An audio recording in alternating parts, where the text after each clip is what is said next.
Help! Help! Help me! Call for rescue came in. It was from the 11-year-old deacon. He was beaten by the slimes. Though less than an hour had passed, the 9 had shrunk down to 6.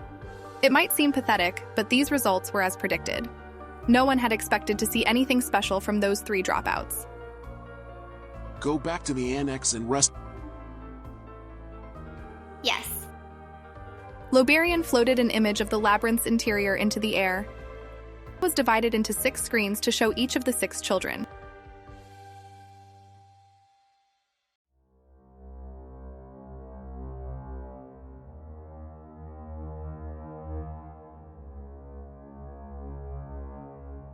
Gargeth had chosen to force his way through them. Even though confronted with monsters, he would smash his way through with one swing of his greatsword, which was about as large as his torso.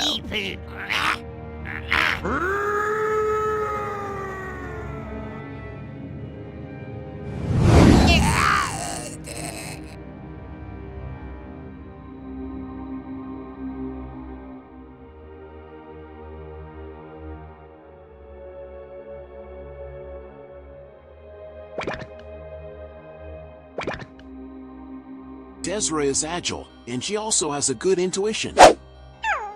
She had even managed to dodge several traps. She didn't try to always fight the monsters either. If there were another path available, she would take it.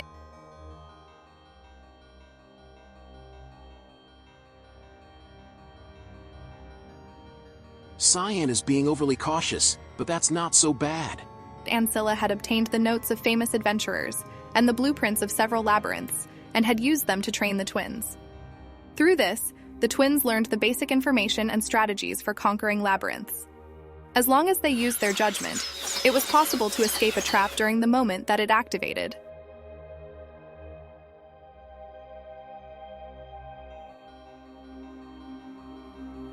It's trap! Sting! Sting! Seal is sensible, and her thinking is flexible. Whenever she encountered a monster, she wouldn't fight them right away and would instead harass them as if she was playing with a new toy. However, there is a childish side to her. If her path became blocked, she would just turn around.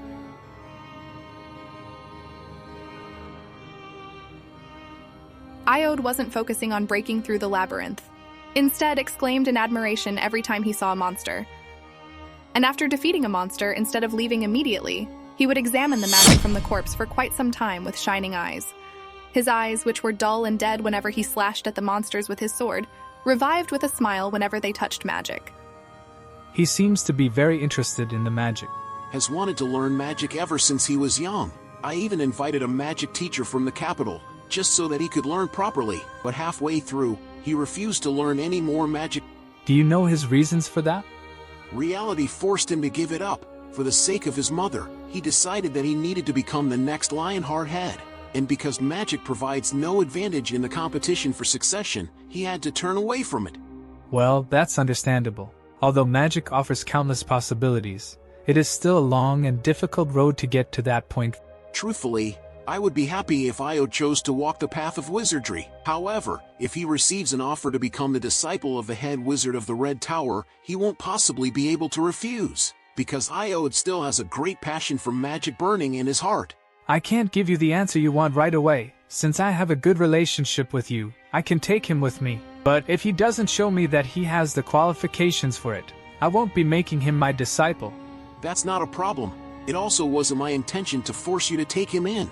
However, I want to let that child have a chance to follow his dreams. Plus, he respects the wise Sienna more than his own ancestor, the Great Vermouth. Master Sienna is someone who deserves the respect of all wizards after all. When listening to the adventures of the hero Vermouth, I like Sienna's stories better than those about Vermouth. Whenever the party was in trouble, it was Sienna's magic that could come up with the most surprising solutions for their troubles.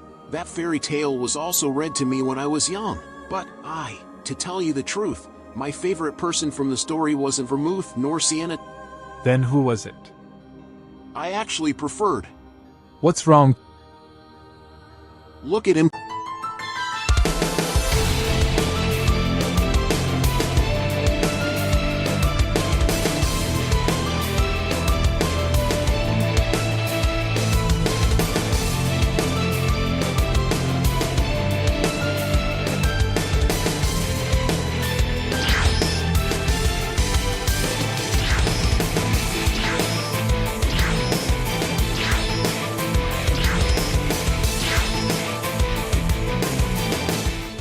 What on earth is that kid? I don't know either.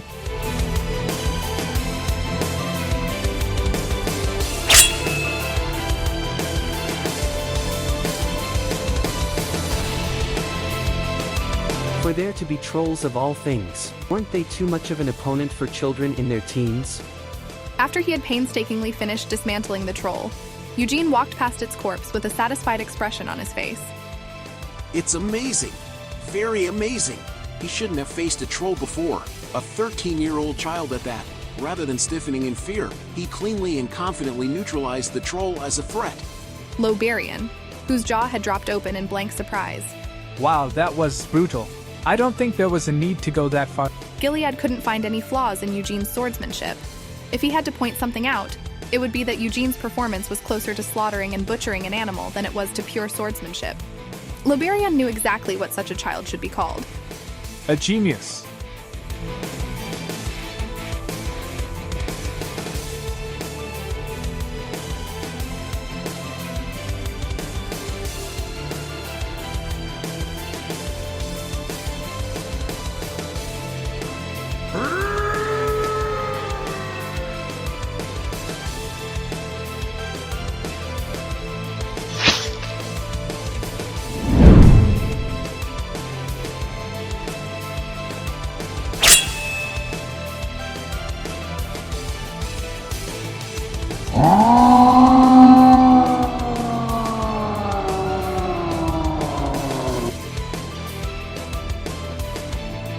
Although he hadn't made it out of the fight intact, the courageous Gargith had finally defeated the evil troll. Gargith pulled out another yell. The troll's attacks were just that powerful. He thought that a few of his bones might even be broken. It hurt even more than when he had been struck by arrows. Since I've received such injuries, the others might also be. He knew that Desra was strong, and that Eugene was even stronger than her. However, they shouldn't be stronger than a troll. How could their fragile bodies contend against such a massive troll? He lost all of his remaining strength and had to slump down to the ground. When encountering monsters in a labyrinth, fighting them head-on to get past them wasn't always the correct answer. Rather than an unskippable fight, they should instead be seen as a trap that required you to look for an opening to slip past. The only two who dared to fight the troll were Gargith and Eugene. Cyan acknowledged that this isn't a monster he was meant to take on, and as such used trickery to get past it.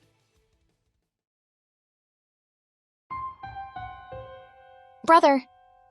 Since we ran to each other, it would mean we are closer to the center of the labyrinth by now. Don't fall behind and follow me closely. This is a labyrinth created by the head wizard of the Red Tower, after all. Okay. Cyan had decided that it was an opportunity to put on a superior act in front of his younger sister. Since he had just been humiliated a few days ago, right in front of her eyes, he thought that now was the time to restore his tarnished image. Brother, since this labyrinth is an illusion, we don't know what might happen. Something strange might fall down from the ceiling. Something like a ghost? Are you afraid of ghosts? I'm not afraid of anything. I will strike down anything in my path.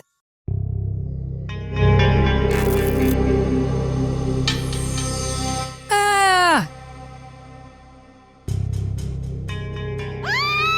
Seal grabbed her stomach and burst out laughing at this sight. Desra, you dare attempt to scare me? I'm the one who was scared.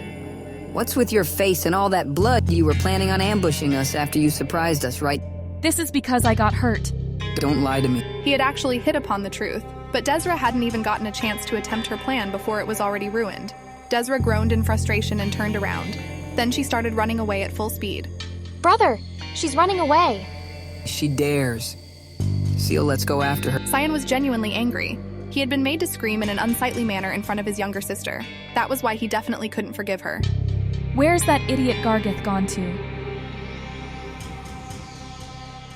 Desra accidentally stepped on the trigger of a trap. The floor ahead completely collapsed downwards. With a scream of surprise, Desra leaped off the ground. Desra just barely managed to jump over the hole and landed on the other side. The other side of the trap was really far away. Cyan dithered for a moment out of hesitation. Should he go back and find another path instead? Just as he was about to turn back, he saw the look of expectation in his sister's eyes. He could no longer show her such an embarrassing side of himself.